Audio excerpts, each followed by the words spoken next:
The Marvel Comics universe has been draped in an eternal night, and now the comic book event known as Blood Hunt has ascended internationally across Earth.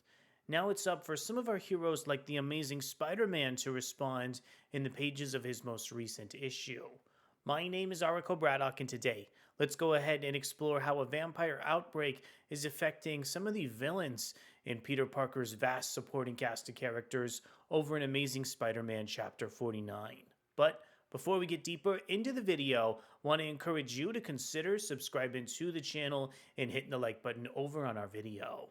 Vampires are running rampant through New York City, and while the Avengers are caught up in the middle, someone has to take care of the citizens of the Big Apple. That person?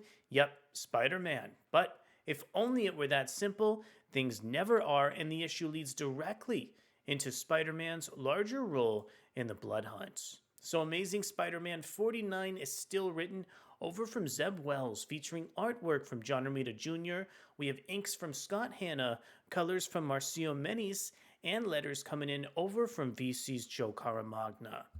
In addition here, per usual, the cover on Amazing Spider-Man 49 is still illustrated over from John Romita Jr., Scott Hanna, and Marcio Menyz.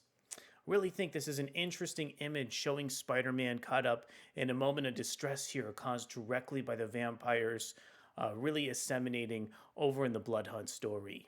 Want to extend a quick thank you over to Adventures in Poor Taste and preview some of the opening pages coming in from John Romita Jr. on ASM issue 49.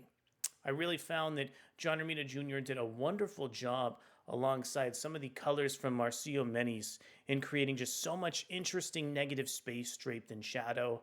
This is also a really tense moment for some of our Spider-Man supporting cast villains, as the character of Kareem is trying to check in with the character of Whiterabbit, who recently shook down a bodega. I really think John Romita Jr. has paced so many of the panels across the issue so carefully to evoke as much tension as possible.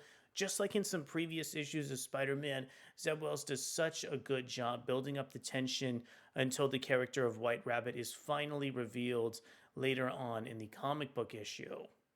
It's really cathartic actually watching Whiterabbit become controlled by this other influence, as well as watching Spider-Man and the character of Kareem attempt to apprehend her.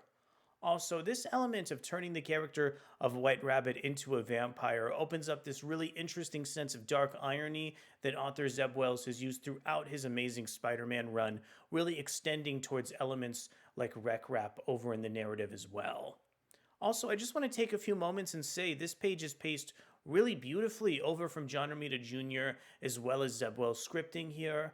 I think there is just so much interesting imagery and subtext over in the background of this image that makes it so endearing and interesting to look at.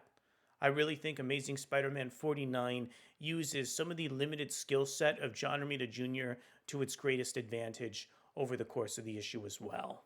I also found that this issue took a few notes over from the storyline involving the Repossessor, as a mysterious character towards the back half of the issue actually reveals their connections towards Whiterabbit's vampirism over the course of the narrative.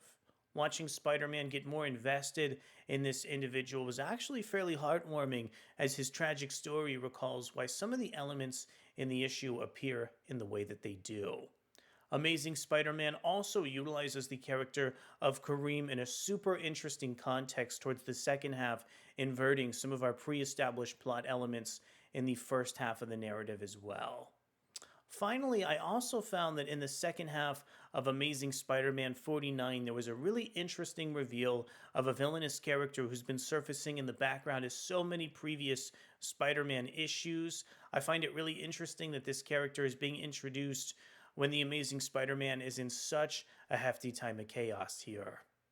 Also, issue 50 is the very next chapter, and Amazing Spider-Man 49 makes the choice to continue the story they started in some of these Blood Hunt tie-ins. I'm a little bit dismayed here that Zeb Wells wasn't able to issue a one-shot akin to some of the other comic books over in his run. I feel like if the story was a little bit more self-contained, it would be a lot easier for readers to invest more time into.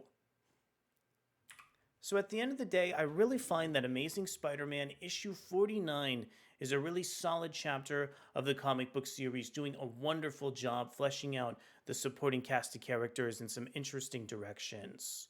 The characters of White Rabbit and Kareem feel a lot more enriched after this particular chapter of The Amazing Spider Man, and I found it super interesting to learn some of the tragic backstory behind some of the vampirism of the White Rabbit character. I also thought Amazing Spider Man 49 was able to utilize John Romita Jr.'s art in a smaller and more personal story that really accommodated his pencils in a beautiful way. I want to know from you, what are some of your thoughts on Amazing Spider Man's 49th issue?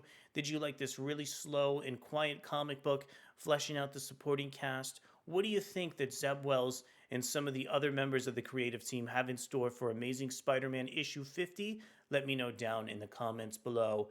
Thank you so much for coming to check out our video review on Amazing Spider Man 49, and we'll be back to see wherever this comic book is headed next. Thanks so much, and I'll see you soon. Bye.